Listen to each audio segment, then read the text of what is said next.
Many thanks for joining today's edition of Aso Briefing. I am Richard Alechinwanye. There are top stories. President Tinubu urges governors to show compassion for poor, underprivileged. NAPTI urges public to report child abuse in daycare centers. And on business, federal government unlocks game-changing reforms in agricultural insurance to boost food security. You're watching Aso Briefing. Don't forget that you can watch us live on DSTV channel 392, StarTimes TV channel 127, and on Free TV, look us up on channel 507. On the UHF band, you can find us on channel 38. Don't forget that this news is also streaming live on our Facebook and YouTube channels. Now we go ahead with details of all our stories. President Bola Tinubu has called on Muslims and Christian leaders in the country to show greater compassion for the poor and underprivileged by pursuing policies that cater to the needs of the majority in the grassroots. The president made the call on Monday while hosting governors for the breaking of an interfaith fast at the presidential villa. Said the simultaneous periods of abstinence and pet meetings for both religions underscore a common humanity. Disclosing this in a statement, presidential spokesman Bayo Onanuga said President Tinubu noted that Ramadan and Lent provide opportunities for leaders in both religions to reflect further on the plight of others and to design programs that will directly impact the livelihoods of many. The president said more could be achieved, especially in reducing poverty and empowering the youth. President Tinubu also welcomed the Kano State Governor Abba Kabir Yusuf to the State House. The president commended Governor Babagana Zulum of Borno State for his magnanimity to both Muslims and Christians during the period of fasting.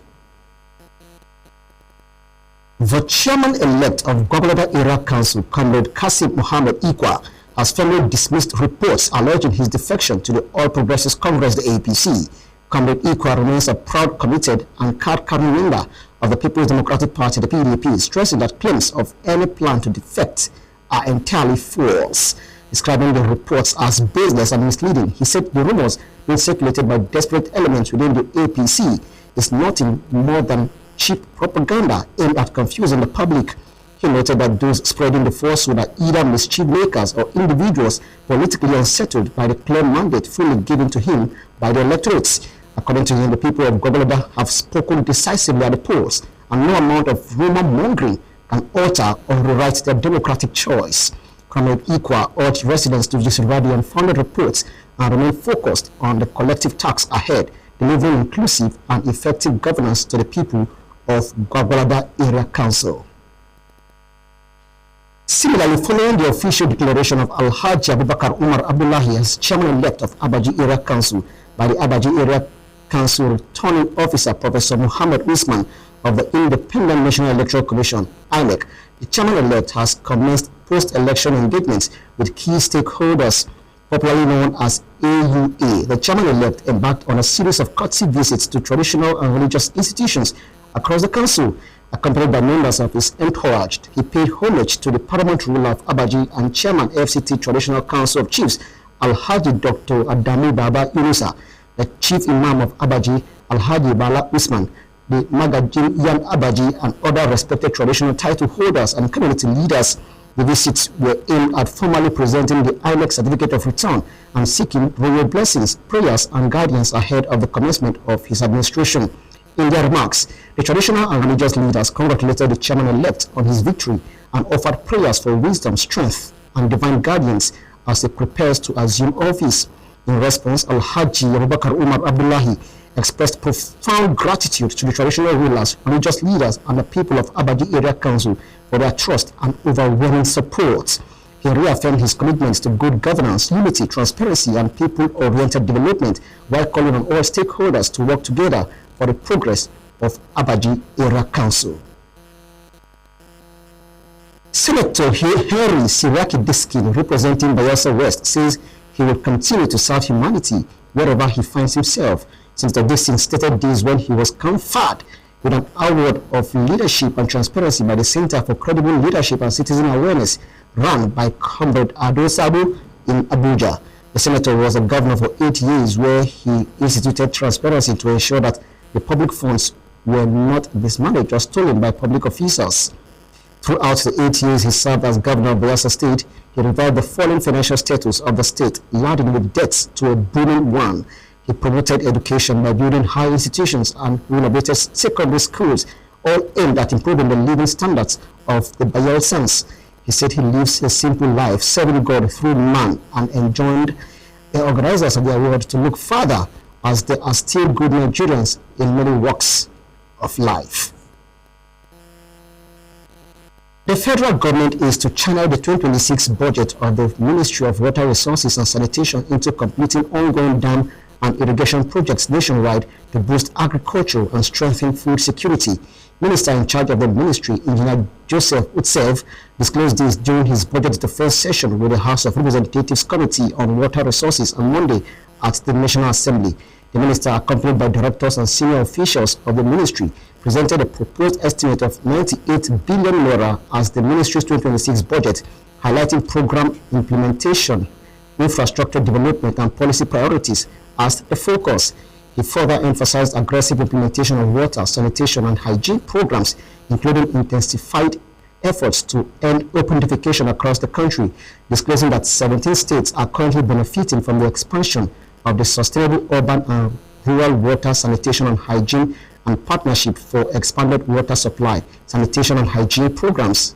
At the end of the meeting, the committee, presided over by the Deputy Chairman, Mr. Mukhtar Chawai, with the substantive chairman, Mr. Sada Soli, elected to take his seat as an ordinary member, resolved to undertake nationwide visits to ongoing dam and irrigation projects to independently verify implementation progress and ensure value for money. The chairman reaffirmed the committee's commitment to diligent oversight, stressing that effective water resources management remains critical to national development, agricultural productivity, climate resilience, and improved public health outcomes. Flight operations have fully resumed at the Murtala Muhammad International Airport in Lagos following a fire outbreak that disrupted activities on Monday. The Federal Airports Authority of Nigeria, FAN, confirmed that manual operations have been restored after the incident at the airport's Terminal 1. Managing Director and Chief Executive Officer of FAN, Olubunmi Kuku, said preliminary investigations indicate that the fire may have started on the ground floor of the terminal, where offices and a restaurant are located, before spreading to the roof. FAN confirmed that 14 persons initially trapped at the control tower were successfully rescued and safely evacuated after a crane was deployed to support emergency operations. A total of 6 people, 3 males and 3 females, sustained injuries and are currently in stable condition, while one of the victims has been transferred to the FAN headquarters hospital for further medical evaluation. Authorities say no fatalities were recorded, while investigations into the cause of the fire are ongoing. The National Orientation Agency, NOE, and Securities and Exchange Commission, SEC, have launched a joint effort to boost investor education and combat fraudulent schemes in Nigeria. The partnership aims to leverage NOA's grassroots reach and SEC's regulatory expertise to promote financial literacy and protect investors. The collaboration was formalized on February 19, 2026, with a joint committee inauguration at NOA headquarters in Abuja. A statement issued by NOA's Director of Media and Communication, Bala Musa, highlighted the importance of nationwide outreach, stating that investor education shouldn't be limited to urban areas. SEC reported that Nigerians lost 1.5 trillion naira to unregulated investment schemes last year, emphasizing the need for aggressive public sensitization. The agencies said they plan to develop a national strategy, deploy expert knowledge, and organize training programs to equip personnel for effective sensitization. They both agreed to a minimum 3-day intensive training program that will be organized to equip designated personnel with the technical knowledge required for effective nationwide sensitization. Both institutions reaffirmed their commitment to protecting Nigerian investors and restoring public confidence in the capital markets. Now, the Office of the Head of the Civil Service of the Federation has released the results of the written examination conducted for aspiring permanent secretaries, marking the successful completion of the first stage of the rigorous selection process. Out of the 25 candidates who participated in the initial written examination, 14 candidates have progressed to the subsequent phase of the exercise. Mrs. Eno Olotu, Director of Press and Public Relations, in a statement released that the next stage, an Information and Communication Technology Proficiency Test, is scheduled to be held on Wednesday, February 25th, 2026. Commenting on the results, the head of the Civil Service of the Federation, Mrs. Didi Esther Wilson-Jack, affirmed that the entire process is being conducted with the utmost credibility and competitiveness. She emphasized that the exercise is a direct reflection of the federal government's reform agenda aimed at building a professional, accountable, and future-ready public service. It declared that the office is committed to a transparent and merit-based process that identifies leaders of proven competence, unwavering integrity, and strategic vision to steer this federal civil service. She reassured Nigerians that the entirety of the selection exercise will continue to be guided by the principles of fairness and integrity in strict alignment with the broader governance and public service renewal agenda of the federal government. When Aso Briefing returns, we have more stories on business and others. Don't go away. We'll be right back.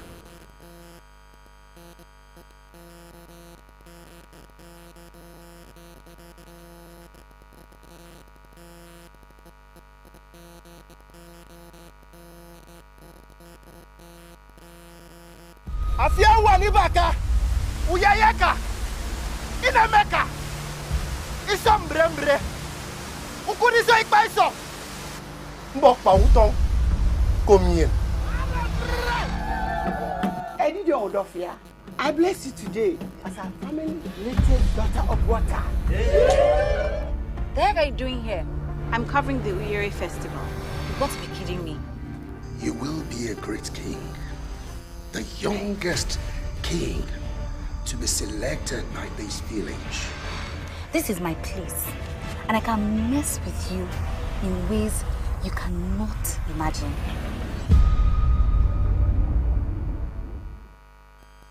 You are watching Aso Briefing. Don't forget that you can watch us live on DSTV channel 392, StarTimes TV channel 127, and on Free TV. Look us up on channel 507. On the UHF band, you can find us on channel 38. This news broadcast is also streaming live on our Facebook and YouTube channels. The National Agency for the Prohibition of Trafficking in Persons, NAPTIP, has called on members of the public to provide credible information regarding alleged incidents of child sexual abuse and misconduct in daycare centers across Nigeria. In a public notice issued on Tuesday via its official X handle, the agency said it was committed to thoroughly investigating concerns raised in recent public discussions and viral posts. NAPTIP urged anyone with factual information, evidence, or direct knowledge of the alleged incidents, including individuals personally affected, to contact the agency confidentially. The statement comes in response to recent widespread public discussions and viral social media posts highlighting alleged incidents in daycare environments. While specific details of the viral content were not elaborated in the statement, NAPTIP's response underscores its broader mandate to protect children from all forms of exploitation, including sexual abuse. The Director General of the Nigerian Center for Disease Control, NCDC, Dr. Olajide Idris, has said the agency aims to reduce the incidence of Lassa fever to an appreciable level within the next 10 years. Idris made this known during an interview on a television station on Monday, explaining that vaccine development for Lassa fever takes time. The Director General noted that the death rate remains high and that efforts are underway to bring it down to less than 10%. He said a group of experts is working on vaccine development in collaboration with colleagues and stakeholders from parts of Africa and outside the continent. It was stated that Lassa fever can be treated if patients present early at healthcare facilities. According to him, about 5 states account for nearly 90% of reported cases, which he described as alarming. He added that certain gaps were identified and teams were redeployed to train personnel on case management, noting that some states have treatment centers that are not adequately manned, some lack treatment centers entirely, and others do not know how to manage the cases. Idris said advisories have been sent to states and that the agency has been engaging commissioners of health across the country. The NCDC has confirmed 318 cases of Lassa fever and 70 deaths nationwide since the beginning of 2026. The Nigerian Communications Commission has launched a public consultation process as part of its review of the National Telecommunications Policy 2000, inviting industry stakeholders and members of the public to submit written feedback. The consultation, which is in line with the provisions of the Nigerian Communications Act 2003, seeks to gather inputs that will inform the development of the NTP 2026. The updated policy sets to replace the current framework after 25 years. Stakeholders are required to submit contributions by Friday, 20th of March 2026, either addressed to the Executive Vice Chairman or the Chief Executive Officer of the NCC. The review follows the inauguration of a Ministerial Steering Committee and a Ministerial Technical Committee by the Minister of Communications and Innovation and Digital Economy, Dr. Bosun Tijani, tasked with guiding the update of the policy. The revised policy will align with the Ministry's strategic blueprint, accelerating collective prosperity through technical efficiency, and will address critical issues such as spectrum management, broadband penetration, universal access, net neutrality, and quality of service. Speaking in the consultation paper, the Executive Vice Chairman of the NCC, Dr. Aminu Maida, said the process marks the first step in a multi-layered engagement aimed at ensuring the new policy reflects the current realities of Nigeria's telecom sector. The Anwaru Huda League of Nigeria is calling on all Muslims to imbibe the prophetic model of nation building, especially in the area of economic and social justice during this Ramadan period and beyond. The call was made at the 2026 annual Ramadan lecture held at the organization's headquarters in Abuja. Our reporter Kabiru Jibril reports. Our guest teacher for today. It is the 2026 annual Ramadan lecture of the Anwarul Huda League of Nigeria, which attracted diverse religious, political, and business leaders from across the country to deliberate on the prophetic model for nation building. After the opening remarks by the chairman of the occasion and goodwill messages from other distinguished guests and members of the organization, the guest lecturer, Professor Musa Olaofi, who spoke to Aso Television, explained the theme for this year's lecture. We should try to encourage our people to be economic wise. Number two, agriculture. We need to encourage people to be farming, because when they do that, we have enough food. And when they have food, they can be able to take care of themselves. And social responsibility, those who doesn't have anything, we move closer with them to make sure that we move them closer and pay whatever dues. Then social responsibility, we go to hospitals. Those cannot even afford to pay their hospital bill, we do it for them. The spirit of ethical justice and fairness during this Ramadan period and beyond was also highlighted. We always try every now and then to emulate the Prophet of Islam sallallahu alaihi wasallam by being transparent, by being honest, by being open in our affairs. And I use this opportunity to urge all Muslims that we should sustain this generosity, exceptional generosity that we usually display in the month of Ramadan, to expect it to other months of the year. Women are advised to live within their means. You should give out just what you can afford to give. We should not be extravagant. The Anwarul Huda League of Nigeria is an Islamic organization dedicated to providing platforms for knowledge sharing, skills development, and community engagement. Kabiru Jibril, Aso Television News.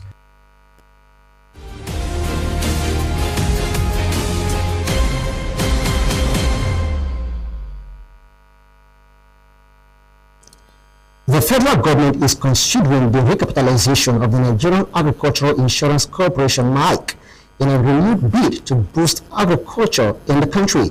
Minister of State for Finance, Dr. Doris Uzoka-Anete, hinted at this when she received in her office the Minister of State for Agriculture, Senator Aliyu Saba Abdullahi. A statement issued by the ministry affirmed the discussion centered on two key areas: unlocking game-changing reforms in agriculture and the recapitalization of the Nigerian Agricultural Insurance Corporation, as well as the renewed Hope Cooperative Reform Program. Dr. Uzoka-Anete stated that agricultural insurance plays a pivotal role in de-risking food production, particularly for smallholders farmers who form the backbone of Nigeria's food system. She emphasized that strengthening NAIC within the evolving regulatory landscape including the Nigerian Insurance Industry Reform Act, is critical to improving resilience and financial sustainability. Dr. Uzoka Anete said the ministry views agricultural risk mitigation not merely as sectoral reform, but as an economic stabilizer with significant GDP impact, adding that they stand ready to support and look forward to reviewing the detailed proposal for coordinated fiscal and regulatory action. These strategic reforms, the minister added, underscore Nigeria's commitment to transforming agriculture into a resilient, market-driven sector, boosting food security and driving inclusive economic growth. The National Orientation Agency, NOA, has expressed deep sorrow over the tragic death of some miners at Kampani, Zurak in Wase local government area of Plateau State, and called for the strict enforcement of safety regulations and improved protective measures across mining sites nationwide to prevent future occurrences and safeguard lives.